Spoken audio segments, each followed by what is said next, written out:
तो हम लोग पढ़ रहे हैं तरलों के यांत्रिक गुण और उसमें 2 अंक के प्रश्न जो इम्पोर्टेंट हैं। मस्तिष्क की अपेक्षा मानव के पैरों का रक्तचाप अधिक होता है, क्यों? पैरों के ऊपर रक्त स्तंभ की ऊंचाई मस्तिष्क के ऊपर रक्त स्तंभ की ऊंचाई से अधिक होती है ना। मतलब यदि जमीन से हम यहाँ तक देखें, ठीक, हमारा हृदय यहाँ से है ना, तो यहाँ से पंप होता है, तो ये ज़्यादा ऊंचा कहलाया कि ये ज़्यादा ऊंचा कहलाया, है ना। जिसको गहरा बोल रहे हैं वो भी क्या कहलाया, ऊंचा कहलाया। तो ऊंचाई के साथ दाब बढ़ता है, तो यहाँ का दाब क्या होता है, पैरों का दाब अधिक होता है। कभी कभी देखते हो आदमी बैठा रहता है तो पैरों में सूजन आ जाता है, फूल जाता है, क्योंकि वहाँ दाब कम अधिक हो जाता है, तो वहीं पर खून इकट्ठा हो जाता है। ठीक है, तो क्लियर हो गया ये। दूसरा है किसी द्रव का पृष्ठ तनाव पृष्ठ के क्षेत्रफल पर निर्भर क्यों नहीं करता है। इसको देख लेते हैं। द्रव के इकाई क्षेत्रफल में अणुओं की संख्या या अंतराफलक में अणुओं के बीच की दूरी समान रहती है। तो यहाँ पर देखना कि जैसे मान लो द्रव है और द्रव के ऊपर की क्या है, सतह है, तो जो सतह होती है उस सतह में अणुओं की संख्या क्या रहेगी, एक समान रहेगी, ना कम होती है ना ज़्यादा होती है। इसलिए पृष्ठ तनाव क्षेत्रफल पर निर्भर नहीं करता, क्योंकि वो काम करता है ससंजक बल के आधार पर। ससंजक बल समान अणुओं के बीच लगता है। तो यहाँ पर यही लिख देना है कि द्रव के इकाई क्षेत्रफल में अणुओं की संख्या जो होती है उनके बीच की दूरी कैसी होती है, समान होती है। बहते हुए द्रव में कौन कौन सी ऊर्जा होती है। तो जो हम लोग बर्नौली का प्रमेय पढ़े हैं ना, वो बहते हुए द्रव के लिए है। तो उसके अंदर कौन सी ऊर्जा होती है, गतिज ऊर्जा, स्थितिज ऊर्जा और दाब ऊर्जा। ठीक है, अगला हमारा प्रश्न है, वायुमंडलीय दाब 760 मिलीमीटर पारा है। यदि पारा लिख दे या HG भी लिख देते हैं तो इस कथन से क्या तात्पर्य है। तो देखो इसका सूत्र निकाल देना। ये दाब है तो दाब का सूत्र क्या होता है, P बराबर DGH। D का मतलब घनत्व, G का मतलब त्वरण और H का मतलब क्या है, ऊंचाई। तो यहाँ D की जगह में 13.6 गुणे 10 की घात 3 लिखा हूँ। ये पारा का घनत्व होता है ना। तो यहाँ पर आपको समझ में आ रहा होगा कि जैसे सूत्र है उसके हिसाब से हमको क्या रख देना है, मान। ये किसका घनत्व हो गया, पारा का। पानी का घनत्व केवल 10 की घात 3 होता है और पारा का घनत्व में 13.6 और जुड़ जाता है। ठीक है, इसके बाद यहाँ G का मान कितना हो गया, ये 10, और H का मान ऊंचाई कितना दिया है, 760 मिलीमीटर दिया है। तो मैं 760 भी लिखा हूँ और ये 10 की घात 3 लिखा हूँ। यदि मैं 1 मिलीमीटर को मीटर में बदलूं तो इसका मान होता है 10 की घात -3 मीटर। तो जब भी हम कैलकुलेशन करते हैं ना, उसमें हम SI मात्रक लिखते हैं, तो 760 मिलीमीटर को हम क्या लिख सकते हैं, 760 गुणे 10 की घात -3 मीटर। तो इस तरह सब का मान रख दिए, D का मान, G का मान, H का मान। तो यहाँ पर जो हमारा मान आएगा, हल करेंगे तो ये हो जाएगा 1.013 गुणे 10 की घात 5 पास्कल। और यदि आपको ये याद ना हो तो सीधे ये 10 की घात 5 पास्कल ही हो गया। यदि आपसे पूछे कि 760 मिलीमीटर HG बराबर कितना होता है, कितना पास्कल है, तो ये कितना होता है, 10 की घात 5 पास्कल। और वैसे भी इसमें एक तो लिखा है, एक में किसी का गुणा करोगे तो यही आ जाएगा। तो चाहे एक लिखो या ना लिखो, जरूरी नहीं रहता है। अब आगे देखते हैं, श्यानता गुणांक को परिभाषित करिए। तो आपको ये सूत्र याद रखना है श्यानता गुणांक का, इसके हिसाब से परिभाषा देना है। अपरूपण प्रतिबल और अपरूपण विकृति की दर के अनुपात को हम क्या बोलते हैं, श्यानता गुणांक। ठीक है, तो इसका सूत्र याद रखना पड़ेगा। और श्यानता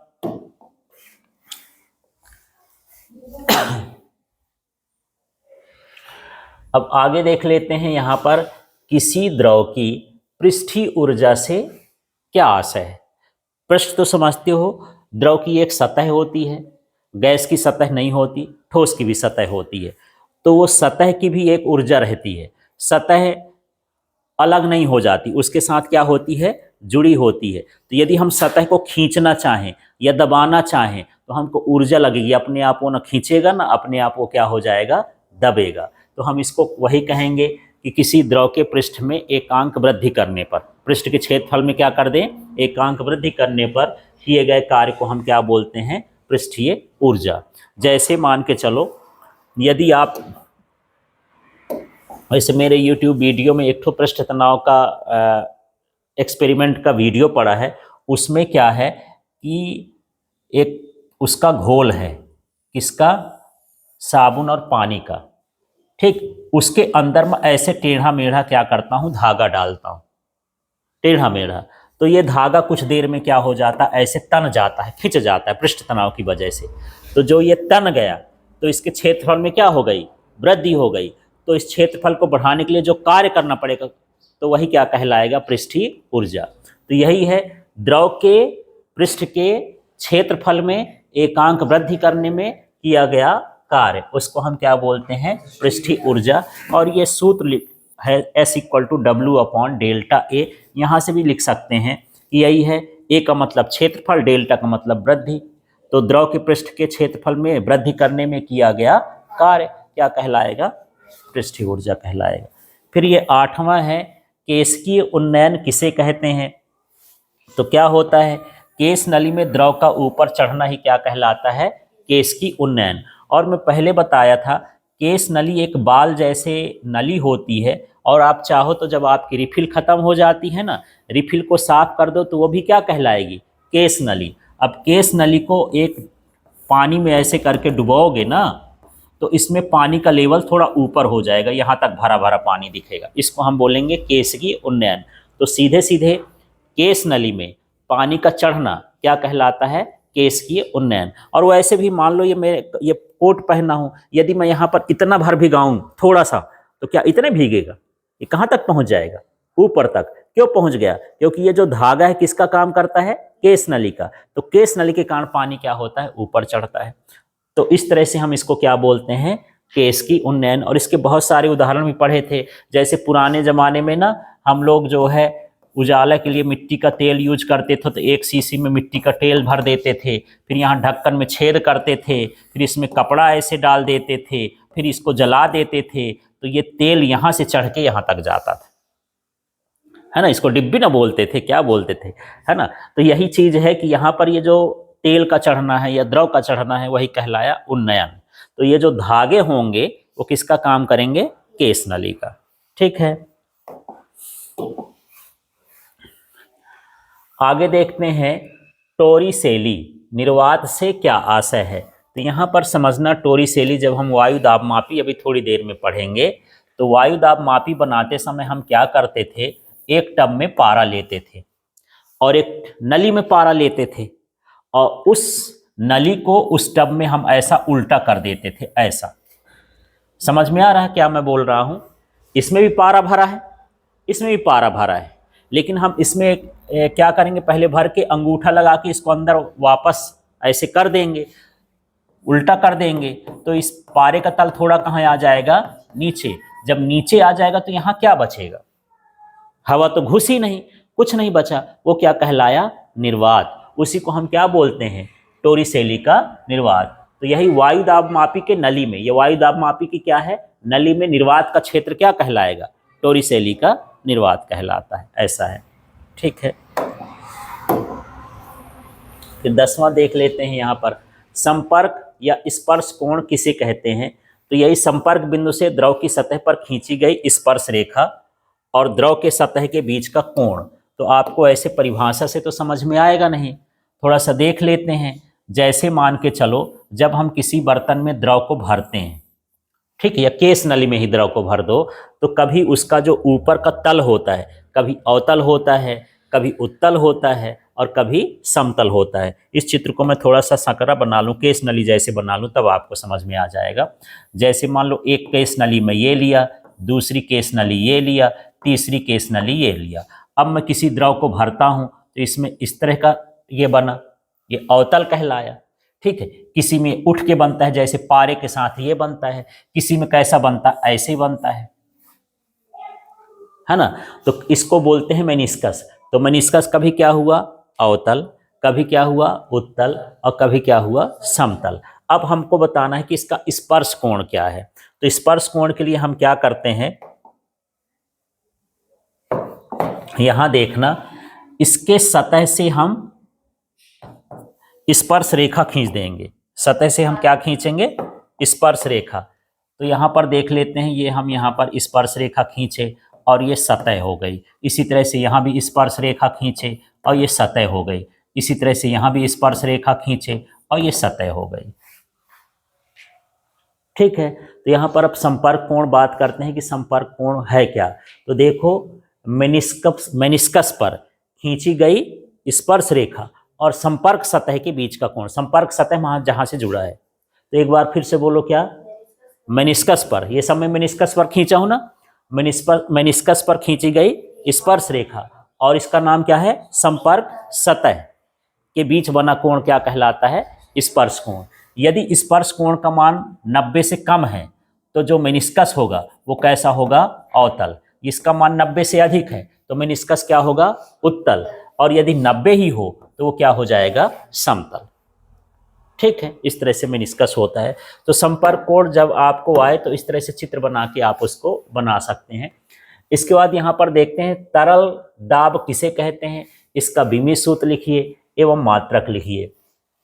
तो यहाँ पर ये सूत्र लिखा है, सूत्र से ही परिभाषा बनाना है ना। तो यही है, एकांक क्षेत्रफल पर लगने वाले बल को हम क्या कहते हैं? दाब। किसी तरल द्वारा, ऐसे बोल सकते हो, किसी तरल द्वारा एकांक क्षेत्रफल पर लगने वाले बल को तरल दाब कहते हैं। ठीक है, तो यहाँ पर बल भी बोल सकते हैं, जैसे यहाँ शब्द क्या लिखा है? प्रतिघात। तो प्रतिघात भी बोलते हैं और उसी को हम क्या बोल सकते हैं? बल भी बोल सकते हैं। जो भी आपको सरल लगे सूत्र के हिसाब से ऐसा लिख देना। तो परिभाषा बन जाएगी क्या? तरल द्वारा एकांक क्षेत्रफल पर लगने वाले बल को क्या कहते हैं? दाब। अब इसमें हमसे ये भी पूछा है कि इसका विमीय सूत्र क्या है, मात्रक क्या है। तो यहाँ पर विमीय सूत्र मात्रक भी आप लिख सकते हो इसी के हिसाब से। तो मात्रक क्या होना चाहिए? हाँ, तो ये हो जाएगा न्यूटन बल का और क्षेत्रफल का क्या हो गया? Metre square. फिर इसका विमीय सूत्र निकालेंगे तो ये क्या हो जाएगा? ml2 - 2 और इसका क्या हो जाएगा? L2। ठीक है, यहाँ से ये कैंसिल हो गया तो क्या बचा? ml - 1 t - 2। तो इसका क्या हो जाएगा? विमीय सूत्र। और दाब कैसी राशि होती है? अदिश राशि होती है। ऐसे करके छोटे छोटे भी पूछ देता है। अब देखो, पास्कल का नियम लिखिए।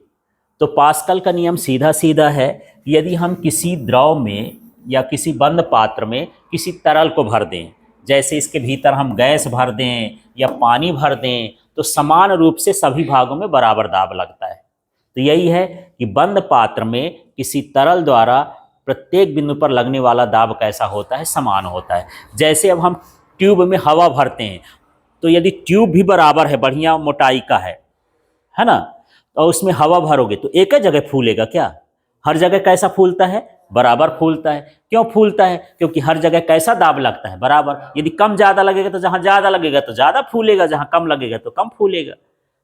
ठीक है, जैसे हम गुब्बारा फुलाते हैं तो गुब्बारा मान लो ऐसा फूलता है, ऐसा फूल गया, तो इसको भी बराबर फूलना चाहिए। तो इसलिए नहीं फूलता है क्योंकि इसकी यहाँ कर की जो रबर की मोटाई होती है क्या होती है? ज्यादा, और यहाँ की क्या होती है? कम। यदि एक जैसे मोटाई करो तो बिल्कुल गोल जैसे बनेगा।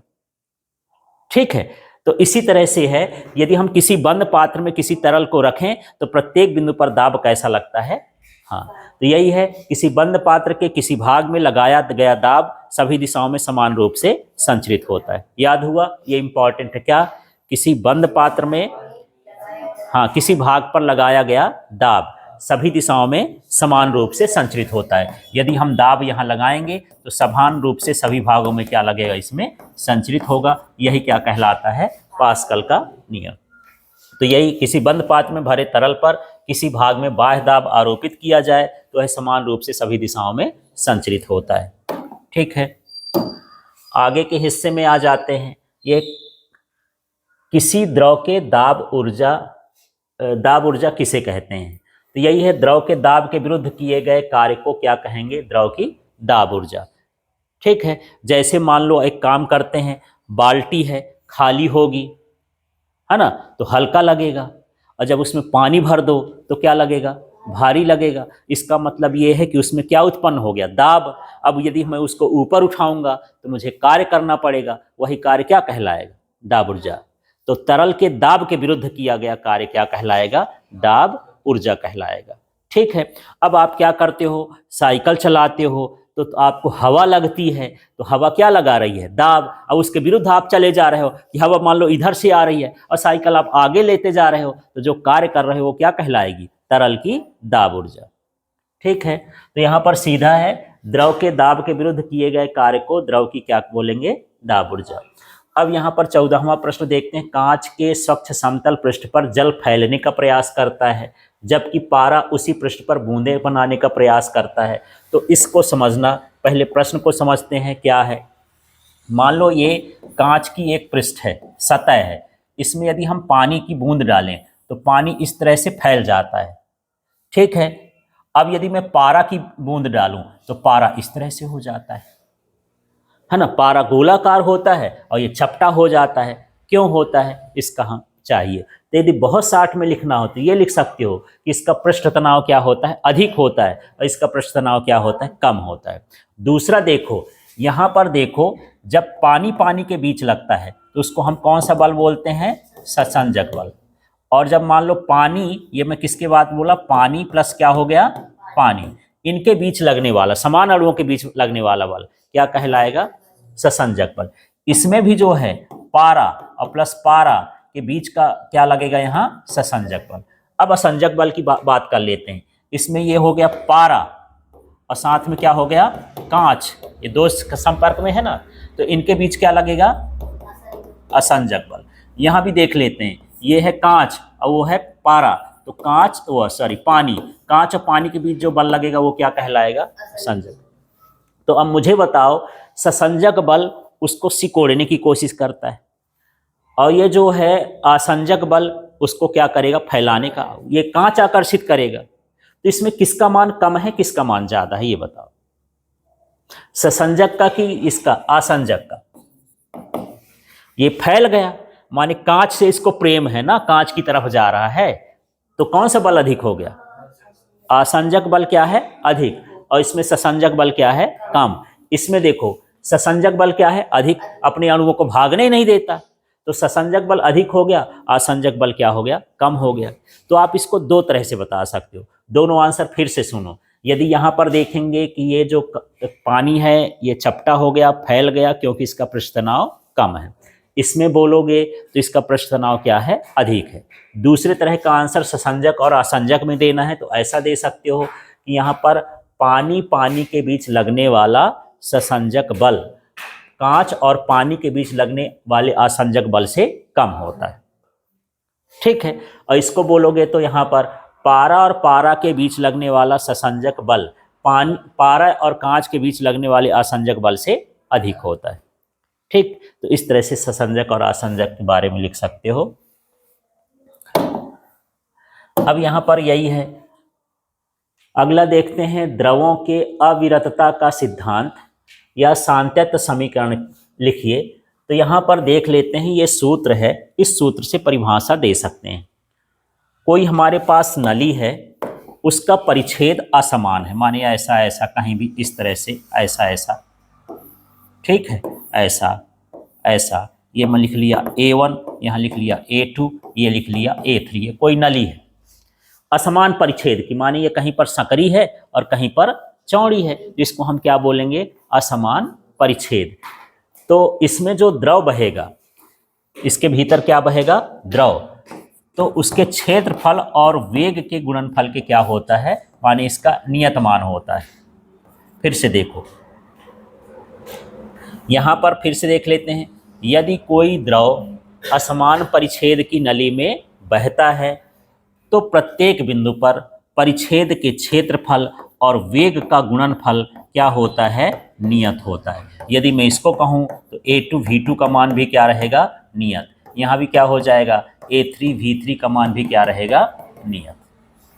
तो चलो यार थोड़ा सा बोल के देखो क्या कहलाया। पहले क्या, यदि कोई आदर्श द्रव असमान परिच्छेद की नली में बहता है तो प्रत्येक बिंदु पर फिर ये परिच्छेद के क्षेत्रफल और द्रव के वेग का गुणनफल नियत होता है। यही सांतत्य समीकरण है। अब ये सूत्र से भी यहाँ पर हम कर सकते हैं, है ना। ये है परिच्छेद का क्षेत्रफल और ये है द्रव का वेग और ये क्या लिखा है? नियत। तो यही चीज़ लिखना है कि जब कोई द्रव असमान परिच्छेद की नली में बहता है तो प्रत्येक बिंदु पर परिच्छेद के क्षेत्रफल और वेग का गुणनफल क्या होता है, नियत होता है।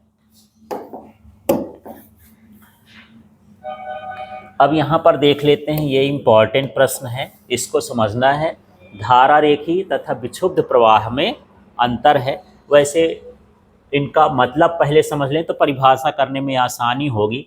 धारा रेखी का मतलब है सीधा सीधा चलना कोई बिना प्रॉब्लम के, और विक्षुब्ध का मतलब है टेढ़ा मेढ़ा। जैसे कुछ लोगों को भी बोलते हैं यार ये बड़ा विक्षुब्ध प्राणी है, विक्षुब्ध का मतलब पागल जैसे हरकत करे, सामान्य हरकत ना करे, तो क्या कहलाता है, विक्षुब्ध कहलाता। कितने टाइम क्या करने लगे, ठीक। जैसे मान लो नदी में पानी बिल्कुल शांत बहता है जब मौसम ठीक रहता है तो वो कैसा हो गया, धारा रेखी पर। और जब बाढ़ आता है तब ये कहीं भी लुढ़कता पुढ़कता है, कहीं इधर भागता है, कहीं इधर भागता है, कहीं मिट्टी ऊपर आती है, कहीं नीचे आता है, तो हम उसको कौन सा प्रवाह बोल लेते हैं, विक्षुब्ध प्रवाह कहने लगते हैं।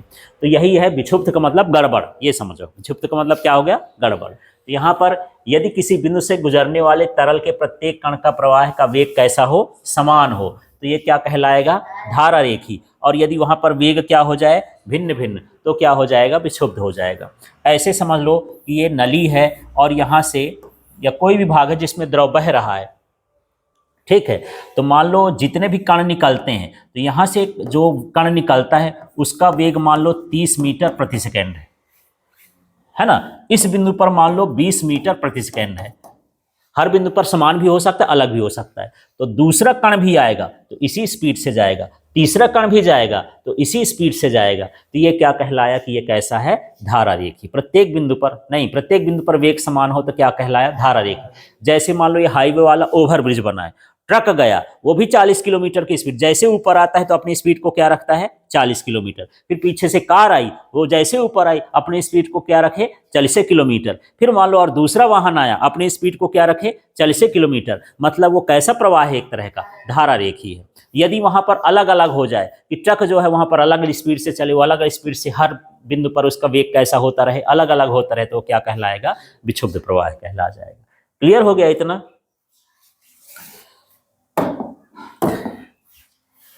अब यहां पर देख लेते हैं,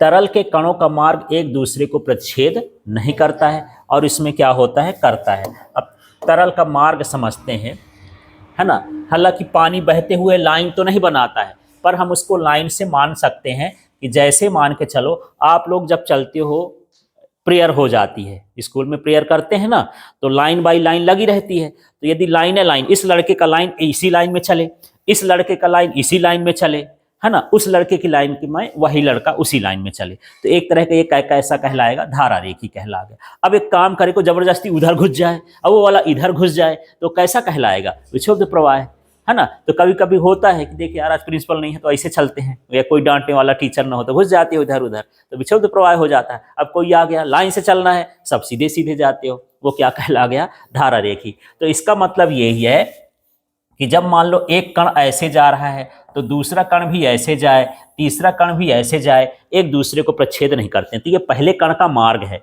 ये दूसरे कण का मार्ग है, ये तीसरे कण का मार्ग है, एक दूसरे को प्रच्छेद नहीं करते हैं, है ना। जैसे हम रोड में चलते हैं तो हम भी ओवरटेक करते हैं। हम मान लो इतना बड़ा रोड है, अब इस रोड में हम मानते हैं कि भैया जिसको वाहन को आना होगा तो ये वाला आएगा और जाने वाले के लिए होगा, दो रोड बना लिए। लेकिन कभी कभी हम इधर भी चले जाते हैं, इधर बोले खाली रोड है यार, चलो क्या दिक्कत है। तो जब हम इधर उधर भटकने लगते हैं ना, तो माने हम मार्ग को क्या कर रहे हैं, क्रॉस कर रहे हैं, ठीक है। तो प्रच्छेद हो रहा है। अब मान लो ये वाला है तो ये कहीं इधर जाएगा, कहीं इधर जाएगा, कहीं इधर, कोई ठिकाने नहीं है। नौसिखिया टाइप का मान लो ड्राइवर पहुंच गया तो इधर इस तरह से चलेगा, ठीक है। तो इसको हम क्या बोलेंगे कि ये कैसा है, इसका जो मार्ग होता है वो एक दूसरे को प्रच्छेद नहीं करता, उसका मार्ग क्या करता है, प्रच्छेद करता है। अब यहाँ पर अगला देख लो, प्रत्येक कण पूर्ववर्ती कण के मार्ग का अनुसरण करता है, ठीक है। इसका मतलब ये है, यदि मैं लाइन की ही बात कर लूं कि एक लड़का इस रास्ते से यहां तक पहुंचा, ठीक है, तो दूसरा व्यक्ति भी यहां से जब चालू किया तो इसी रास्ते से यहां तक पहुंचा, तीसरा वाला भी इसी रास्ते से यहीं तक पहुंचा, है ना। माने वो मेरा क्या हो गया, फॉलोवर हो गया, तो मेरे पीछे पीछे चल रहा है कि भैया जैसे मैं चलूंगा तुम भी चले आना। जैसे चींटियां होती, एक चींटी यदि मास्टर चींटी जो है वह सीधे सही जा रही तो उसके पीछे वाली जो है सारी चींटियां उसी के हिसाब से चलती है, ठीक है। तो वो हमारा हिसाब क्या कहलाया कि जो प्रत्येक कण होता है पूर्ववर्ती कण के रास्ते से ही चलता है और उसका भरोसा नहीं, वो अनुसरण नहीं करता। जो इसमें करता है वही उसमें नहीं करता है, यही समझ लेना है। ठीक है, कहीं भी अपनी मर्जी का चल दे तो ये होते हैं, मान के चलो ये लीडर कहला गए। तो कोई आदमी यदि लीडर है, ठीक है, तो लीडर के हिसाब से जब पूरा चले तो हम उसको बोलेंगे कि ये क्या है, हाँ ठीक है, और वो नहीं करता है तो ये हो गया। जैसे मान लो हमारे देश में कुछ पार्टियां होती हैं, कोई सरकार चलाती है, तो जो सरकार की पार्टी है वो सरकार के साथ चलती है, जो विरोधी पार्टी है उल्टा पुल्टा करती रहती है, भैया तुम इधर जाओगे तो हम न जाएंगे, है ना। कोई भी अच्छा काम करे तो उसका विरोध करना, विपक्ष का नाम वही है। तो वही वाला विपक्ष वाला काम है इसका, विक्षुब्ध वाले का। ठीक है, कणों के प्रवाह का वेग क्रांतिक वेग से क्या होता है, कम, और कणों के प्रवाह का वेग क्रांतिक वेग से क्या होता है, अधिक होता है। अब क्रांतिक वेग का क्या है, जब तक आप सीधा सीधा जा रहे हो, है ना, माने आपका प्रवाह धारा रेखी बना हुआ है, तब तक आपका क्या है, कौन सा वेग है, ये क्रांतिक वेग। ठीक है, जब आप धारा रेखी न रहो और वो विक्षुब्ध होने लगे, तब वो क्या कहलाएगा कि ये कैसा हो गया, हाँ ये विक्षुब्ध, माने क्रांतिक वेग से इसका मान क्या हो गया, अधिक हो गया। जैसे मान लो आपके कंपनी वाले ने मोटरसाइकिल बनाई है कि भैया तुम ज़्यादा से ज़्यादा 80 किलोमीटर, या मान लो बहुत मन पड़ता है रोड अच्छी है तो 100 किलोमीटर प्रति घंटे की स्पीड से चलो, तो आप 100 किलोमीटर अच्छी रोड मिले तो चले। अब आपकी सोचे कि भला ट्राई कर लेता हूँ कि मेरी गाड़ी कितनी अच्छे तेज से बहती है, तो जैसे 100 के ऊपर जाते हो, 110 120 चलते हो, आपकी ऐसे ऐसे कपने लगती है वो, इधर है ना, अनबैलेंस होने लगती है। मतलब वो कैसा प्रभाव हो गया कि क्रांतिक वेग से उसका वेग आपने क्या कर लिया, अधिक कर लिया, इसलिए उसका गड़बड़ हो गया। ठीक है, तो इस तरह से ये है। तो कई बार गाड़ियां कई ज़्यादा स्पीड से भी चलती हैं, लेकिन स्पीड जब हम कंट्रोल में रखते हैं तभी सही है ना। मान लो अकेले बैठ के हम 100 की स्पीड में जाएंगे तो गाड़ी आपसे न संभलेगी, लेकिन दो लोग पीछे बैठ जाएं तो भार ज़्यादा हो जाएगा, तो गाड़ी थोड़ा दब के चलेगी तो संभलेगी, ऐसा हो जाता है। ठीक है, हाँ, प्रत्येक बिंदु पर तरल का दाब एवं घनत्व तो कैसा होता है, स्थिर होता है, और उसमें क्या होगा, नहीं होगा। उदाहरण देखो, नल से धीरे गति में जल का प्रवाह, जब टोटी चालू करते हो धीरे धीरे लरी से ऐसे पानी आ रहा है, वो एक तरह का कैसा हो गया, धारा रेखी कहला गया। ठीक है, अब जलप्रपात देखो, पहाड़ों में पानी एकदम से गिरता है, पत्थरों में गिरता है, फिर उसका पता नहीं ऐसे ऐसे यहाँ वहाँ फैल जाता है। जैसे मान लो नल से पानी गिरता हो, आप एक ठो पत्थर लगा दो, तो जैसे पत्थर लगेगा तो पानी क्या होगा, कहीं इधर भगेगा कहीं इधर भगेगा, उसका बिगड़ गया ना वेग, तो उसको हम क्या बोलेंगे कि ये कैसा हो गया, हाँ जलप्रपात है। तो कोई भी उदाहरण, जलप्रपात लिख सकते हो, बाढ़, नदी में बाढ़ आना लिख सकते हो, यहाँ पर नदी में शांत जल लिख सकते हो, इस तरह का ये धारा रेखी और वो कहलाएगा। ठीक है, क्लियर हो गया। अब यहाँ पर एक छोटा सा क्वेश्चन है कि वायुयान किस सिद्धांत पर कार्य करता है, इसकी कार्यविधि को स्पष्ट करिए। तो सबसे पहले वायुयान का जो सिद्धांत है, उड़ने का सिद्धांत, मशीन चलने का नहीं, उड़ने का, कि क्यों क्यों उड़ जाता है भैया, हमारा मोटरसाइकिल और कार वार कहे नहीं उड़ता है, वो है वही कहे उड़ जाता है, हम भी तो चलते हैं। तो वो किसके सिद्धांत पर काम करता है, बर्नौली के प्रमेय पर सिद्धांत करता है। ये चित्र बना है, इस चित्र के हिसाब से हमको करना है। तो जो वायुयान के पंख है, वायुयान के में ऐसे ऐसे फैले होते हैं ना, उनको क्या करते हैं, पंख, पंख इस डिजाइन के बने होते हैं। नीचे का भाग कैसा बनाया जाता है, खोखला, और ऊपर का भाग ऐसे बनाया जाता है। खोखला बनाने से क्या हो गया, देखो ऊपर जो है हवा का वेग कैसा होगा, अधिक, ऊपर का वेग, हवा का वेग कैसा होगा, अधिक। जब वेग अधिक होता है तो दाब क्या हो जाता है, कम। अब हम ऐसा बनाए हैं तो हवा यहां से भागेगी क्या, इसको धांध लिए ना भैया, यहाँ कंट्रोल कर लिए, इसको अंदर कर लिए, तो यहाँ की हवा की स्पीड क्या रहेगी, कम, तो दाब क्या होगा, अधिक। तो बस इतना ही है। तो हमेशा जो बल लगता है वो हमेशा उच्च दाब से कहाँ की ओर लगता है, निम्न दाब की ओर। तो ये जो पंख है इसमें बल लगेगा, कहाँ की ओर बल लगेगा, ऊपर की ओर। जब ऊपर की ओर बल लगेगा तो ये पंख जो है अपने आप हवाई जहाज को भी उठा लीजिएगा, भैया तो मैं उठ रहा हूँ, तुम भी उठो मेरे साथ, उसी के साथ तो जुड़े हैं। ठीक, तो अब क्या बोलोगे, इसको कैसे लिखना है कि वायुयान के पंख इस प्रकार बनाए जाते हैं कि उसके ऊपर वायु का वेग कैसा होता है, अधिक होता है, जिससे दाब क्या हो जाता है, कम। जबकि पंख के नीचे वायु का वेग क्या होता है, कम, और दाब क्या होता है, अधिक, जिससे इसमें जो बल लगता है वो ऊपर की ओर लगता है और वायुयान उड़ने लगता है। ठीक है, हाँ, तो थोड़ा सा देखो फिर से क्या बोलोगे, पहले इसका नाम लो। वायुयान के पंख इस प्रकार बनाए जाते हैं। कि उसके ऊपर हवा का वेग अधिक होता है, जिससे दाब कम हो जाता है, जबकि उसके नीचे हवा का वेग कम होता है और दाब क्या होता है, अधिक, जिससे ऊपर की ओर बल लगता है और हवाई जहाज ऊपर उठ जाता है। ठीक है ना।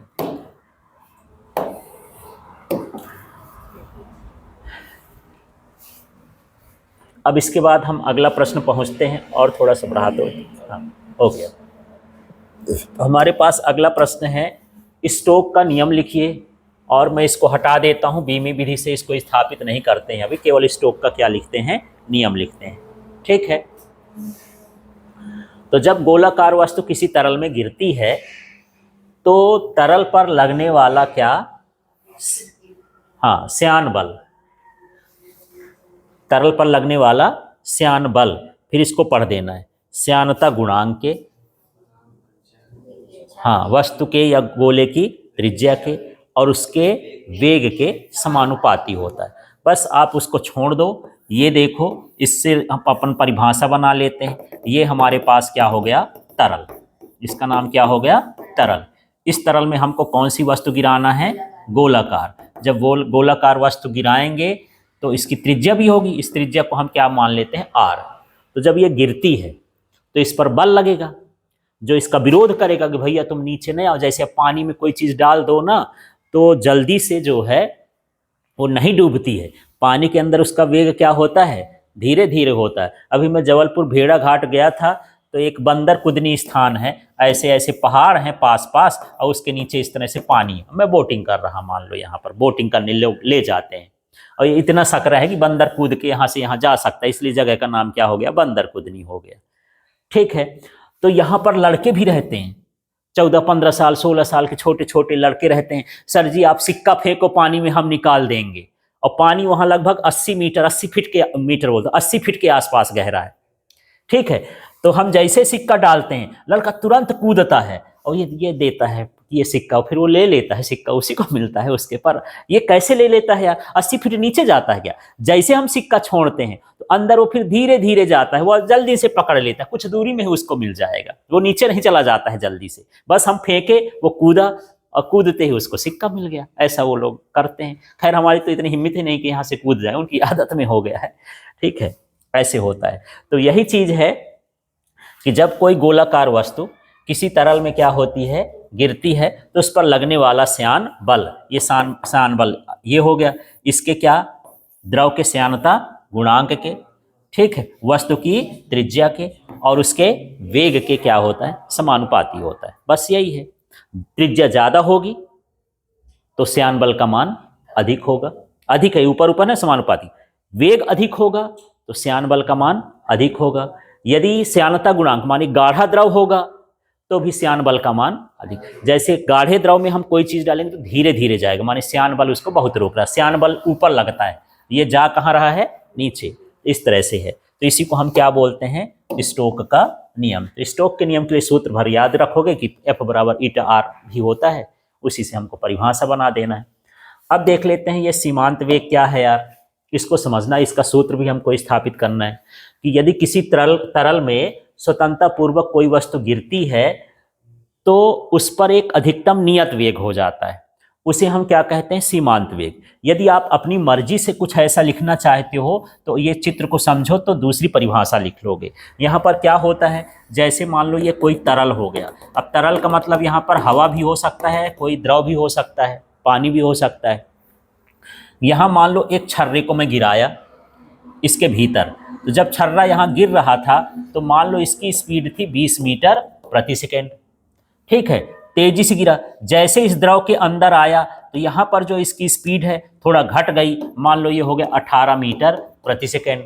फिर और घट गई थोड़ा और आगे तक, ये कितना हो गया 15 मीटर प्रति सेकेंड। इसके बाद फिर अब जाते जा रहा है, यहाँ भी पहुंचा, यहाँ भी पहुंचा, लेकिन इसकी स्पीड अब कितनी है, 15 मीटर प्रति सेकेंड। ये माने स्पीड का मान क्या हो गया, नियत हो गया। तो हम इसको क्या बोलेंगे कि ये क्या हो गया, सीमांत वेग। जैसे मान लो जब हवाई जहाज से कुछ लोग पैराशूट पर प्रैक्टिस करते हैं, जो आर्मी वाले हैं ना, तो कूद पड़ते हैं, फिर पैराशूट क्या होता है, खुलता है। तो शुरू में वो तेजी से गिरते हैं, जब पैराशूट खुल जाता है बिल्कुल बड़े आराम से धीरे धीरे एक स्पीड से आने लगते हैं। तो वह वेग क्या कहलाया, सीमांत वेग कहला गया। तो यही चीज होता है। तो देख लो, जब कोई वस्तु किसी तरल में गिरती है तो प्रारंभ में उसका वेग क्या होता है, अधिक। कुछ समय बाद तरल के अंदर उसका वेग क्या होता है, नियत। इसी वेग को हम क्या कहते हैं, सीमांत वेग कहते हैं। तो अपने हिसाब से वही चीज इसमें भी है। ठीक, उसको शॉर्ट करके मैं, मेरे ख्याल से ज़्यादा समझ में आएगा तो ऐसे कर लेना। तो क्या बोलोगे, जब कोई वस्तु किसी तरल में गिरती है तो प्रारंभ में उसका वेग अधिक होता है, कुछ समय बाद उसका वेग तरल के अंदर नियत हो जाता है। इस नियत वेग को ही हम क्या कहते हैं, सीमांत वेग कहते हैं। ठीक है। अब देखो, जब कोई वस्तु गिरती है तो उसके साथ क्या क्या होता है। मान लो ये वस्तु है, एक मान लो द्रव की बूंद ही है, पानी की बूंद भी ऊपर से गिरती है ना, उसमें भी सीमांत वेग का असर होता है। ये एक पानी की बूंद हो गई, तो इसमें क्या होगा, इसका श्यान बल लगेगा। कहाँ की ओर लगेगा, ऊपर की ओर। हमेशा श्यान बल और घर्षण बल एक दूसरे गति के कहाँ लगते हैं, विपरीत। यदि ये नीचे जा रही है तो श्यान बल कहाँ लगेगा, ऊपर। साथ में यदि कोई चीज गिरती है तो हम उत्प्लावन बल भी ऊपर की ओर लगता है। किसी द्रव में, जैसे आप पानी में जाते हो तो पानी में यदि बाल्टी ही से पानी खींच रहे तो बाल्टी उसके अंदर कैसी लगेगी, हल्की, क्योंकि उत्प्लावन बल लगता है। तो उत्प्लावन बल भी कहाँ की ओर लगता है, ऊपर की ओर।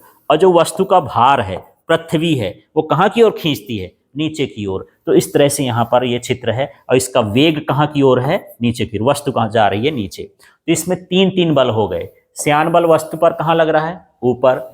उत्प्लावन बल कहाँ लग रहा है, ऊपर। और यहाँ पर जो वस्तु का भार है वो कहाँ लग रहा है, नीचे। और वस्तु कहाँ जा रही है, नीचे की ओर। ठीक है। और मान लो गोलाकार वस्तु तो इसकी त्रिज्या भी स्मॉल आर होगी। तो चलिए अब इसी को हम आगे देखते हैं। तो जो अब हम चित्र बनाए थे उसके बारे में लिखना है कि माना तरल का सीमांत वेग कितना हो गया। ये तरल का बोलता हूँ, तरल में वस्तु का सीमांत वेग। तरल में वस्तु का सीमांत वेग कितना है, हाँ, माना छोटे गोले का द्रव्यमान कितना हो गया, m, उसकी त्रिज्या क्या हो गई, r, और उसका घनत्व कितना हो गया, रो। मतलब जो आप गेंद गिरा रहे हो वो प्लास्टिक की है कि लोहा की है कि लकड़ी का है, वो घनत्व से पता चलेगा। जैसे लोहा का घनत्व ज़्यादा होता है, लकड़ी का घनत्व कैसा होता है, कम। घनत्व का मतलब सघनता से है। ठीक है। अब यहाँ पर वो किस वेग से गिर रही है, v। तरल की सांद्रता क्या है, ईटा। ठीक है। और यदि आपको ये ना लिखना हो तो कोई बात नहीं, आप सीधे लिख देना इस पर लगने वाला बल, लास्ट में लिख देना जहां करके, कोई जरूरी नहीं होता कि ऊपर ही लिख दो। तो यहां देखो, भार W बराबर mg, mg कहां की ओर लगेगा, नीचे की ओर। फिर से थोड़ा सा, नहीं, ये चित्र भी जाने देना है। और पूरा डेरिवेशन ही निकालो, डेरिवेशन निकालो। हाँ, और ऊपर, हाँ, सूत्र तक। ठीक है, ठीक है, ठीक। हाँ, थोड़ा सा, बस हो गया। चलो वहीं का वहीं आ गया, कोई बात नहीं। चलो यहाँ पर फिर से देख लेते हैं। तो यहाँ पर हम देखते हैं कि यदि ये वस्तु है तो इस पर हम देख रहे थे कि भार कहाँ लग रहा है, नीचे। और क्या लग रहा था, श्यान बल कहाँ लग रहा है, ऊपर। उत्प्लावन बल कहाँ लग रहा है, ऊपर। ये सीमांत वेग कहाँ है, नीचे की ओर। ठीक है। तो यहाँ पर यही बताना है कि जो वस्तु का भार होता है W बराबर क्या हो गया, यहाँ पर mg हो गया। ठीक है। पर यहाँ पर समझना, m को हम बदलना चाहते हैं। m होता है आयतन गुणे घनत्व। द्रव्यमान का मतलब क्या है, आयतन गुणे घनत्व। तो देखो, आयतन जो होता है तो ये वस्तु किस आकार की है, गोलाकार। गोले का आयतन का सूत्र क्या होता है, 4/3 पाई आर क्यूब। तो यहाँ पर यही लिखा है 4/3 पाई आर क्यूब, ये आयतन हो गया। और घनत्व को हमने क्या मान लिया है, रो और जी। फिर से देखो, m को बदले हैं तो m का मान इतना हुआ, ये किसका मान हो गया, m का, और g की जगह g रख दिए। m का मान ये कैसे हो गया, ये वो आयतन गुणे में क्या आ गया, घनत्व। ठीक है। इसी तरह उत्प्लावन बल होता है, तो उत्प्लावन बल वस्तु के हिसाब से लगता है। यदि वस्तु गोलाकार है तो पानी भी कितना हटाएगी, जितनी बड़ी वस्तु है, तो वस्तु का पानी का जो हटाने का क्रम है तो इसका और उसका दोनों का कैसा होगा, बराबर हो जाएगा। ठीक है, मेरी बात समझ रहे हो। जैसे मान कर चलो, उत्प्लावन बल वह होता है कि अपने वस्तु द्वारा हटाए गए भार के बराबर होता है। तो जैसे मान के चलो, यदि यहाँ पर ये वस्तु, ये गोला यहां आ गया, तो क्या यहां पानी रहेगा? फिर से बात करते हैं, जिसके पूरे में पानी भरा है, गोले के पास पानी रहेगा क्या? यहां से पानी जब हटेगा तब ना गोला जाएगा। ठीक है, तो इसका मतलब यही है कि जितना आकार गोले का है उतने भाग किसका है? पानी का है। तो इसका भी हम वही सूत्र लगाए हैं। देखो यहां भी 4/3 पाई आर क्यूब, ये उसका क्या कहलाया? आयतन। जो यहां से घेरा लगा है, पानी हटा ना, उसके घेरे का आयतन कितना हो गया? 4/3 पाई आर क्यूब। और इसका घनत्व, ये जो पानी का घनत्व है ये सिग्मा है, जो वस्तु का घनत्व है वो क्या है? रो है। तो हम पानी की बात कर रहे हैं इसलिए यहां पर लिख दिए सिग्मा, और यहां पर ये जो होता है जी, ये भी उत्प्लावन बल mg के बराबर ही है एक तरह से, पर यहां पर जो है उसका सूत्र लगेगा, उसके घनत्व का मान अलग हो जाएगा। अब इसके बाद यहाँ पर ये उत्प्लावन बल के बाद हमको क्या निकालना है? श्यान बल। श्यान बल का ये सूत्र ही होता है। तो थोड़ा सा फिर से देख लेते हैं। यहाँ पर मैं चित्र में ही लिख दूं तो आपको थोड़ा ज़्यादा आसान होगा। देखो फिर से देखो, यहाँ पर ये क्या कहलाया? ये है ना, गोलाकार वस्तु बना लेना है। अब यहाँ पर जो उत्प्लावन बल है ये कहाँ की ओर लगेगा? ऊपर की ओर। ये एफ, और बॉयंट फोर्स बोलते हैं तो एफ भी लिख देता, है ना। इसका मान क्या हो जाएगा यार? 4/3 पाई आर क्यूब सिग्मा जी। ठीक है, चित्र से ही सारा कुछ चित्र में कर लोगे तो सरल पड़ेगा। इसका भार क्या होता है? mg, जिसको हम w बोलते हैं। तो m को क्या लिखेंगे? 4/3 पाई आर क्यूब, यहाँ रो हो जाएगा, है ना। इसका घनत्व तो हम रो मान रहे, तो रो जी। फिर इसके ऊपर की ओर लगता है श्यान बल। श्यान बल का सूत्र अभी निकाले हैं, F बराबर क्या?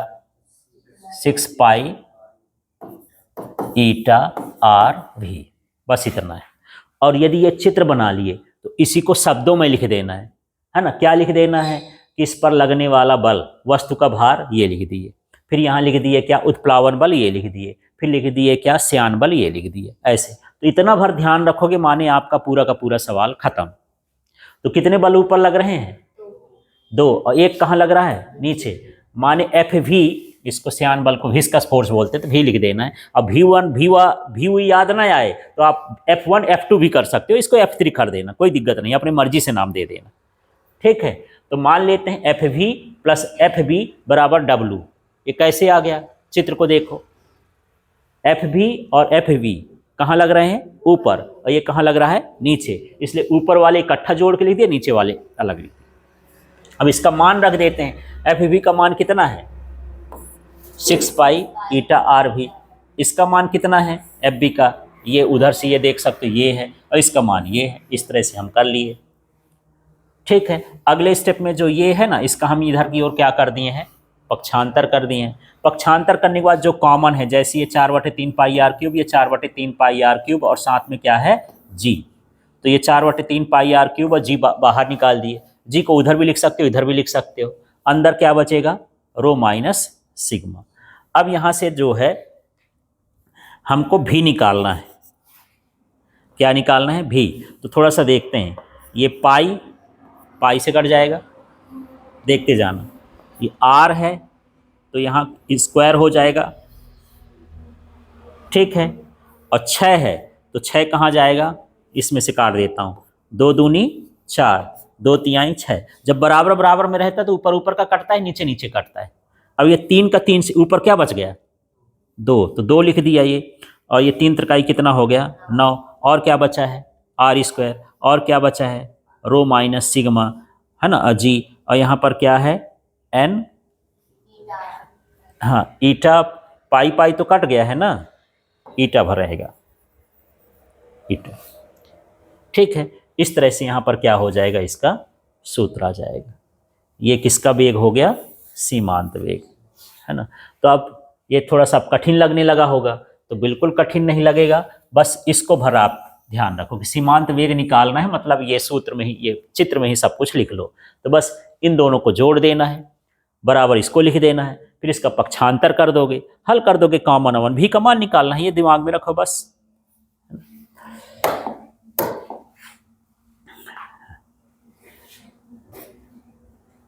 हाँ, ये 5वां नंबर का जो प्रश्न है उसको देख लेते हैं। यहाँ पर सीधा सीधा है, तेज हवा चलने पर टिन की छत क्यों उड़ जाती है।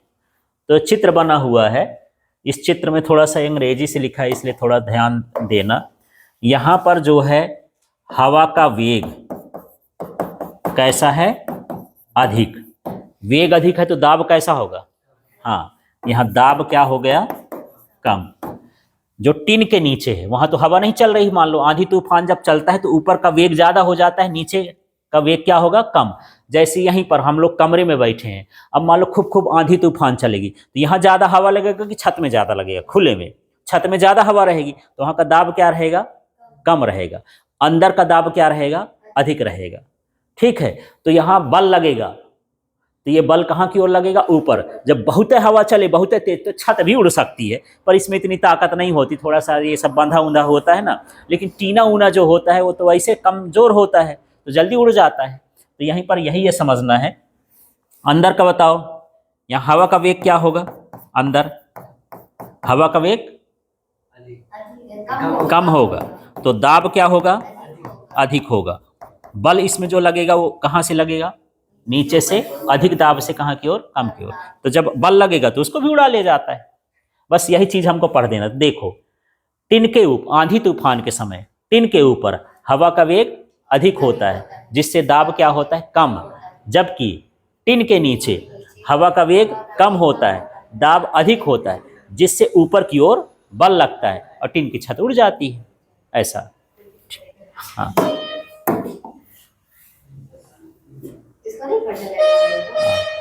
अब इसको देखना, ये भी इम्पॉर्टेंट प्रश्न है। तो ये है द्रव चालित लिफ्ट की कार्य विधि का वर्णन करना है ना। तो सबसे पहले लिफ्ट है क्या, तो वह यंत्र जो भारी वस्तुओं को उठाने के काम पर आता है। और ये किस सिद्धांत पर काम करता है, पास्कल के। तो यही है, यह पास्कल के नियम पर आधारित युक्ति है जिसकी सहायता से भारी वस्तु को कम बल से क्या कर सकते हैं, उठा सकते हैं। ठीक है, कई बार आप देखते हो कि जब हम गाड़ी आड़ी में रहते हैं तो ब्रेक लगाते हैं, पैर में थोड़ा सा धक्का मारते हैं लेकिन पूरी की पूरी गाड़ी रुक जाती है। वो किस पर काम कर रही है, पास्कल के सिद्धांत पर काम करती है। जो ये जेसीबी मशीनें वगैरह रहते हैं, गड्ढा खोदती है, तो ड्राइवर को बल नहीं लगाता है, उसके पास जो लीवर होता है ना जिससे वो प्रेशर करते हैं, वो लीवर दबाया, वो ऐसे गया खान के ले आया यार, बल लगाया इतू सा, काम हो गया इतना सा। तो वही क्या कहलाता है, ये पास्कल का नियम। ठीक है, तो पास्कल के नियम में हम बल कम लगाएंगे, काम ज्यादा करेंगे। ठीक, ऐसा है। तो चलो कैसे काम करता है, उसका सिस्टम क्या है। तो इस चित्र को देख लो, इस चित्र में 3 नलियां होती हैं, चित्र को पढ़ा देना है, कुछ नहीं। तो सबसे पहले इसमें 3 बेलनाकार क्या होती हैं, नलियां। एक का नाम ए हो गया, दूसरे का नाम बी हो गया, तीसरे का नाम सी हो गया। ठीक है, तो इसमें कितनी नलियां हो गई, 3। तो यही बोल देना है कि इसमें 3 बेलनाकार नलियां होती हैं। ठीक है, ए नली में और बी नली में पिस्टन लगा होता है। घर्षण रोधी वायु रोधी क्या लगा होता है, पिस्टन लगा होता है। ठीक है, और ये दोनों नली सी नली से क्या होती हैं, जुड़ी होती हैं, और इनके अंदर आदर्श द्रव भरा होता है।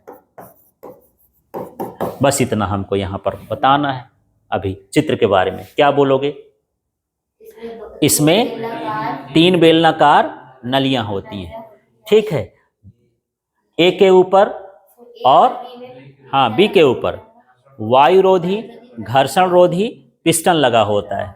दोनों नलियां सी नली से जुड़ी होती हैं और इनके अंदर आदर्श द्रव भरा होता है। तो चित्र को देखो, उसका शब्द बनाओ।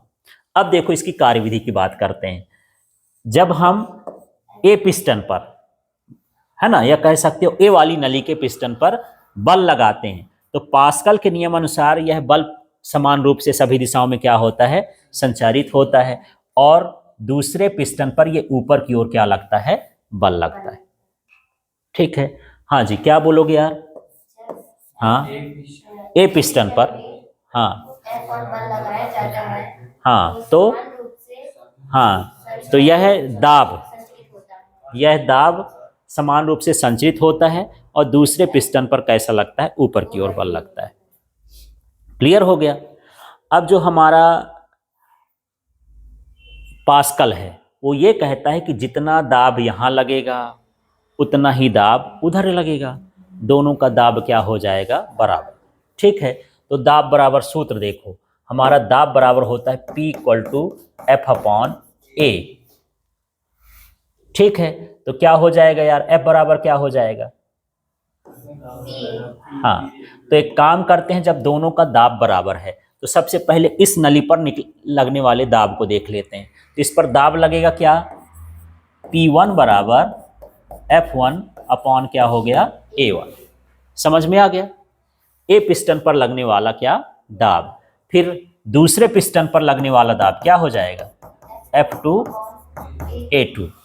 लेकिन पास्कल का नियम कहता है कि भैया ये दाब अलग अलग नहीं होगा, दोनों का दाब कैसा होगा, समान। पास्कल तो यही कहता है कि किसी बंद पात्र में रखे किसी द्रव पर यदि दाब लगाया जाए तो सभी दिशाओं में समान रूप से संचरित होता है। माने P1 बराबर क्या हो गया, P2। तो P1 का मान कितना है, F1 A1 बराबर क्या हो गया, F2 A2। ठीक है, अब F1 तो हम लगा रहे हैं, F2 हमको पता करने की भाई उसमें कितना लग रहा है, तो इससे हमको क्या निकालना है, सूत्र से F2 का मान निकालना है। तो F2 बराबर क्या हो जाएगा बताओ, यहाँ हो जाएगा F1 A1 इंटू क्या हो गया A2 बराबर क्या हो गया F2, ये हो गया। चाहे F2 इधर लिख दो चाहे उधर लिख दो। ठीक है, अब F2 का मान बढ़े उसके लिए क्या कर सकते हैं, बल तो हमारे दम नहीं है कि बल लगा लें, इसको छोड़ दो यार। F2 का मान आप कैसे बढ़ाएं, तो देखो A2 का मान क्या करो, बढ़ा दो, और A1 का मान क्या कर दो, घटा दो। तो देखो इसका क्षेत्रफल हम कैसे रखे हैं, कम, और इसका क्षेत्रफल हम कैसे रखें, अधिक। जितना क्षेत्रफल बढ़ाते जाएंगे बल का मान भी उतना क्या हो जाता है, बढ़ता जाता है। यदि यहाँ पर इतने क्षेत्रफल पर 1 सेंटीमीटर का क्षेत्रफल है, इसमें एक आदमी बल लगा रहा है, ठीक है, तो इसमें यदि मैं इसका क्षेत्रफल कितने कर दूं, 10 सेंटीमीटर, तो एक आदमी का बल कितने आदमियों के बराबर होगा, 10 आदमियों।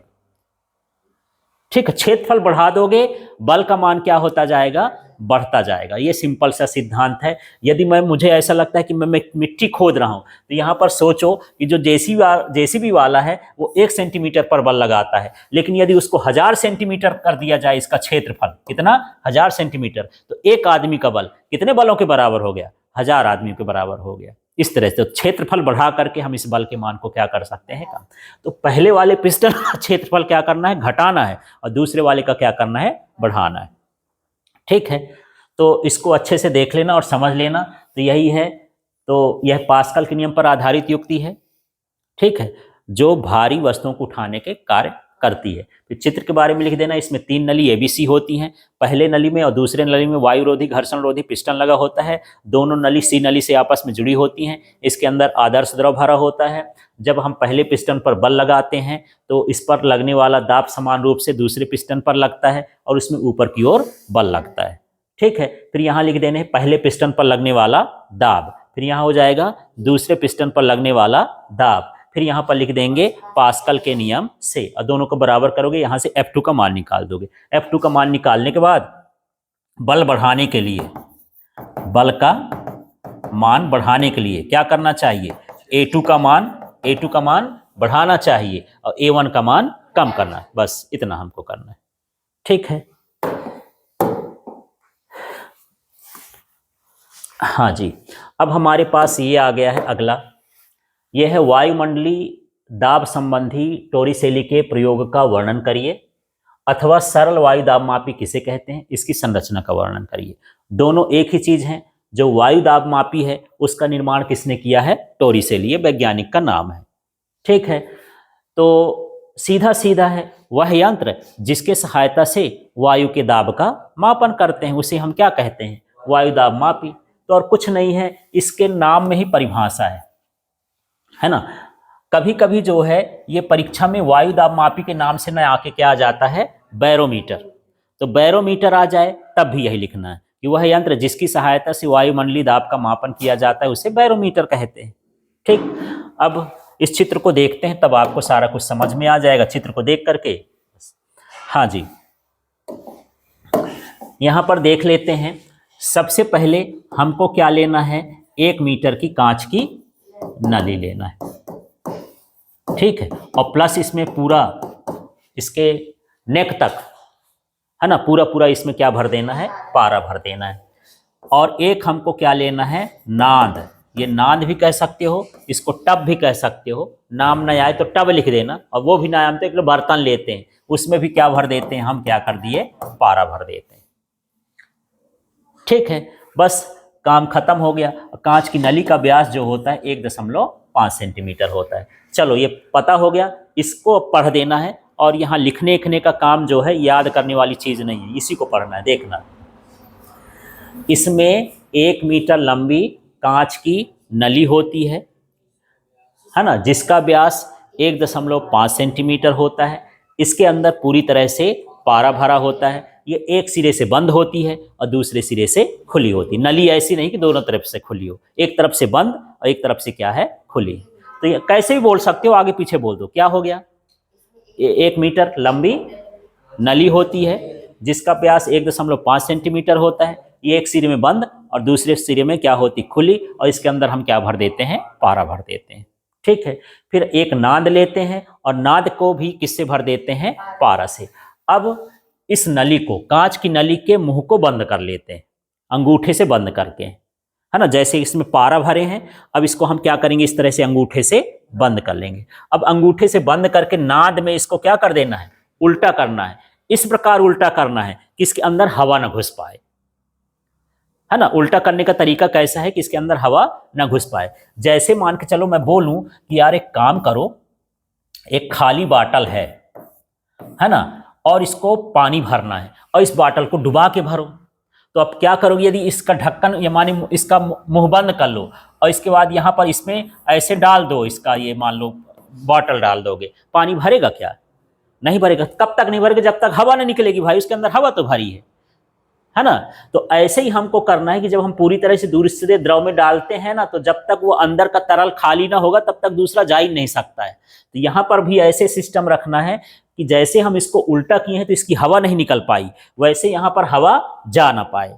तो हमको ऐसे इसको अंदर डुबा के रखना है कि इसके अंदर हवा प्रवेश ना करे, ठीक है। तो समुद्र तल पर जो इसके नाद के और नली के बीच के जो पारे का स्तंभ होता है, उसकी ऊंचाई कितनी होती है, 76 सेंटीमीटर, या इसी को हम बोल देते हैं 760 मिलीमीटर। 1 मिलीमीटर बराबर 10 सेंटीमीटर, वो 1 सेंटीमीटर बराबर 10 मिलीमीटर होता है। तो इस तरह से इसको भी लिख सकते हैं, ठीक है। तो क्या क्या बोलोगे बताओ फिर से, क्या करोगे, एक कांच की नली लोगे जिसका व्यास 1.5 सेंटीमीटर होगा, वो एक सिरे में बंद होगी, एक सिरे में खुले होगी, उसकी पूरी तरह से किससे भर देंगे, पारा से। फिर क्या लोगे, एक नाद लेंगे, उसको भी किससे भर देंगे, पारा से भर देंगे। अब हम क्या करेंगे, नली का मुंह बंद करके नाद में इस प्रकार वो आप उल्टा करेंगे, उसके अंदर हवा प्रवेश ना करे। तो नाद में पारे का तल और नली में पारे के तल के बीच की ऊंचाई कितनी होती है, 76 सेंटीमीटर, जो वायु दाब को प्रदर्शित करता है। जितना ये ऊंचाई कम ज्यादा होगी उससे क्या हो जाएगा, वायु दाब। ये यदि 76 सेंटीमीटर के बाद ये जो है 50 सेंटीमीटर बचा, इसका मतलब दाब क्या हो गया, कम हो गया। आंधी तूफान, मौसम बेकार होने की संभावना है, ठीक है। जितना कम होता जाएगा मौसम उस समय क्या हो जाएगा, बेकार। इतना है तो बढ़िया मौसम रहेगा, न कम न ज्यादा, ऐसा माहौल ठीक है, ठीक है। इसी चीज को हमको यहाँ पर लिखना है। हाँ चलो अब यहाँ का अंतिम प्रश्न देख लेते हैं। ये 9वां नंबर का प्रश्न है, हाँ, और ये इम्पॉर्टेंट है, इसको भी देखना है। बहते हुए द्रव में कौन कौन सी ऊर्जा होती है, एकांक द्रव्यमान आयतन हेतु इसको गणना करिए। अब यहाँ पर कोई भी ऐसा शब्द नहीं आया जिससे पता चलता हो कि बर्नौली का प्रमेय करना है, लिखा है। ऐसे प्रश्न आ जाएगा, यार यार ये क्या आ गया, इसमें तो कुछ नहीं लिखना, पास्कल करना है कि बर्नौली करना है। तो समझ लेना, बहते हुए द्रव में कौन कौन सी ऊर्जा है, ये ऊर्जा की बात करता है, ऊर्जा संरक्षण पर आधारित होता है ना। एकांक द्रव्यमान या आयतन पर हेतु इसकी क्या करना है, गणना, ऊर्जा की गणना करना है। क्लियर हो गया। तो ऐसा प्रश्न आए तब भी आपको क्या करना है, बर्नौली। और जब बर्नौली का सिद्धांत लिखे तथा इसे सिद्ध करिए, जब ऐसा आए तब भी ये ठीक है। तो यही है, यदि कोई द्रव किसी आदर्श नली में, किसी असमान परिच्छेद की नली में आदर्श द्रव बहता है है ना। तो उसके प्रत्येक बिंदु पर ऊर्जा का मान कैसा हो, नियत हो, तो उसे हम क्या कहते हैं, ये बर्नौली का प्रमेय है। तो इसको थोड़ा सा जाने दो, इस चित्र में सब समझाएंगे तो थोड़ा सरल रहेगा बस। तो यहां पर आप देखो परिभाषा इससे देखते हैं, ठीक है। ये कैसी है, एक असमान परिच्छेद की नली है, ठीक है। क्लियर हो गया, ये नली कौन सी है, असमान परिच्छेद की नली है। इसके भीतर क्या बह रहा है, आदर्श द्रव बह रहा है। तो इसके प्रत्येक बिंदु पर, जहां जहां बिंदु हो, उस पर जो कुल ऊर्जा होती है वो क्या होती है, नियत होती है। बस यही बर्नौली का प्रमेय है। तो देखो पहले इसका नाम लो।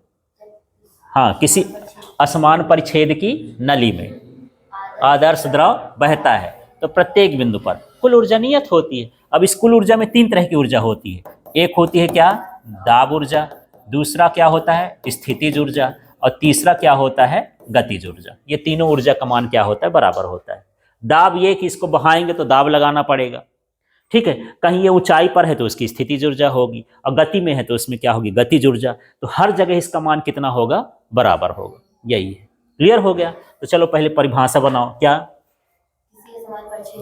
किसी असमान परिच्छेद की नली में, फिर इसका नाम लो, आदर्श द्रव बहता है, धारा रेखी बहता है, तो फिर उसका नाम लो, प्रत्येक बिंदु पर हाँ कुल ऊर्जा नियत होती है। बस बर्नौली का प्रमेय खत्म। कभी कभी 2 नंबर में पूछ देते कि बर्नौली का प्रमेय क्या है, तो यही लिख दिए। 1 नंबर में पूछ देता है बर्नौली का प्रमेय किस सिद्धांत, कौन से संरक्षण पर आधारित है, तो क्या, ऊर्जा संरक्षण के सिद्धांत पर आधारित है, ठीक है। क्लियर हो गया। अब आपको क्या समझना है इसमें, अब इसको निकालते कैसे हैं। एक बार हमको कार्य निकालना है, एक बार हमको स्थितिज ऊर्जा निकालना है, एक बार हमको क्या निकालना है, गतिज ऊर्जा। ये 3 चीज निकालना है। आगे पीछे कहीं भी निकाल दो, शुरू में गतिज ऊर्जा निकाल दो, फिर स्थितिज ऊर्जा निकाल दो, बाद में कार्य निकाल दो, कोई दिक्कत नहीं है। जहां पर जैसा निकालना हो वैसा निकाल दो, ठीक है। लेकिन चित्र के बारे में क्या लिखोगे, चित्र है, माना एक असमान परिच्छेद की नली है, हाँ, जिसमें आदर्श द्रव हाँ बह रहा है, हाँ, जिसके प्रत्येक बिंदु पर कुल ऊर्जा नियत रहती है। अब देखना पहले बिंदु पर दाब क्या है, P1, परिच्छेद का क्षेत्रफल क्या है, A1, ठीक है। वहां पर द्रव का वेग क्या है, V1, और समय अंतराल क्या है, डेल्टा T। बस ऊंचाई क्या है, H1। दूसरे बिंदु पर यही लिख देना है, उसमें दाब क्या होगा, P2, क्षेत्रफल क्या होगा, A2, वेग क्या होगा, V2, ऊंचाई क्या हो जाएगी, H2। 2 बार लिखना है, एक बार 1 1 लगा के, एक बार 2 2, एक पहले बिंदु के लिए और एक दूसरे बिंदु। बात खत्म हो गई। फिर मान लो मुझे मन पड़ रहा कि मैं स्थितिज ऊर्जा ही निकाल देता, तो यहां पर मान लेते हैं स्थितिज ऊर्जा। तो स्थितिज ऊर्जा को किससे दर्शाते हैं, U से। सूत्र क्या होता है, mgh। तो यहां पर ज्यादा होगी कि यहां पर होगी, यहाँ ये ऊंचाई ज्यादा है, तो हम लिख देंगे डेल U लिख देता हूं, माने दोनों का अंतर, तो mgh2 माइनस क्या हो जाएगा, mgh1। काम खत्म हो गया, स्थितिज ऊर्जा निकल आई, ठीक है। ऊपर क्या निकाल दोगे, स्थितिज ऊर्जा। फिर इसके बाद हमको क्या निकालना है, गतिज ऊर्जा। तो गतिज ऊर्जा का भी निकालते हैं। डेल्टा को सूत्र क्या होता है, 1/2 mv², ये 2 वाले का, माइनस 1/2 mv2, ये v1 का स्क्वायर, ये गतिज ऊर्जा निकल आई, ठीक है। अब द्रव को प्रवाहित करने में किया गया कार्य, तो यहां पर जो कार्य है तो ये हो जाएगा डेल W बराबर, हाँ परिवर्तन भी इकट्ठे निकाल देते हैं, ठीक है। किया गया कार्य, तो कार्य में परिवर्तन, भाई यहां से हम द्रव डाल रहे हैं, इधर भी कार्य हो रहा, यहां से निकल रहा है दूसरे बिंदु, तो ये 2 बिंदुओं के बीच का है, बस इतना है। तो कार्य बराबर क्या होता है, बल गुणे, हाँ ये बल गुणे क्या हो गया, विस्थापन हो गया, ठीक है। बल को हम दाब में लिखना चाहते हैं, तो कैसे लिखेंगे, बल के तो बहुत सारे सूत्र होते हैं। बल बराबर ma पढ़ लिए, फिर बल बराबर pa पढ़ लिए, फिर बल बराबर mg पढ़ लिए, पता नहीं, अब बल बराबर g = m1 m2/r² पढ़ लिए, है ना। जैसा जहां सूत्र है, बल बराबर mv²/r पढ़ लिए। बल के सूत्र अलग है, दर्शाते f से हैं, उसका मान बार बार बदलता रहता है, तो जहां जैसा हो उसके हिसाब से लगा देना है। तो यहाँ पर बल की जगह क्या हो जाएगा, देखो P बराबर क्या होता है, F/A, यहाँ ठीक है, दाब की बात हो रही, तो F बराबर क्या हो जाएगा, PA। तो यहाँ क्या बल की जगह क्या लिख सकते हो, दाब गुणे क्षेत्रफल। और विस्थापन को क्या लिख सकते हो? तो देखो यहां पर समझो, चाल बराबर क्या होता है? दूरी बटे समय। तो दूरी बराबर क्या हो जाएगा? चाल गुणे समय। माने यहां पर विस्थापन को क्या लिख सकते हैं? वेग गुणे समय। ठीक है, तो अभी मैं ये कोष्टक वाला काम है, ये सूत्र। ठीक, अब हम इसका मान रख देते हैं क्या? डेल डब्ल्यू इक्वल टू दाब का क्या होता है? पी। ठीक है, पहले बिंदु का है तो P1 कर देता हूं। फिर क्षेत्रफल को क्या लिखते हैं? A। वेग को क्या लिखते हैं? A1 कर देता हूं ना, दोनों का क्षेत्रफल असमान परिच्छेद की नली है, 1 1 लगाते जाना। वेग क्या है? V1। और समय बराबर है वो डेल्टा टी लिख दिया। इसी तरह से माइनस ये क्या हो गया? P2। फिर क्या हो गया? A2। फिर क्या हो जाएगा? V2। फिर क्या हो गया? डेल्टा। जबरदस्ती लिखना है। ठीक है, अब इसमें हम 2 वाले को पहले किए हैं, इस वाले में 1 वाले को पहले, क्योंकि दाब हम यहां से लगा रहे हैं 1 वाले में और निकल कहाँ रहा है? दूसरे वाले में। यहां से द्रव जाएगा वहां से निकलेगा, इसलिए उसमें इसमें प्लस का चिन्ह, उसमें माइनस का चिन्ह। देखो डेल्टा डब्ल्यू बराबर P1 और ये आयतन हो जाएगा, ये हो जाएगा P2, ये V हो जाएगा। इसमें 1 2 नहीं लगाएंगे क्योंकि दोनों का आयतन बराबर होगा। यदि यहाँ से 1 लीटर पानी डालें तो उतना वो 1 लीटर निकलेगा, ज़्यादा थोड़ी निकलेगा। तो दोनों का आयतन कैसा हो गया? बराबर। पर ये आयतन आया कैसे? क्षेत्रफल में विस्थापन का गुणा कर दो तो किसके बराबर होता है? आयतन के। माने ये सारा कुछ, ये क्षेत्रफल है, ये किसके बराबर है? विस्थापन के। तो ये क्षेत्रफल मानेंगे, इसको विस्थापन मानेंगे, दोनों को मिलाएंगे, क्या हो जाएगा?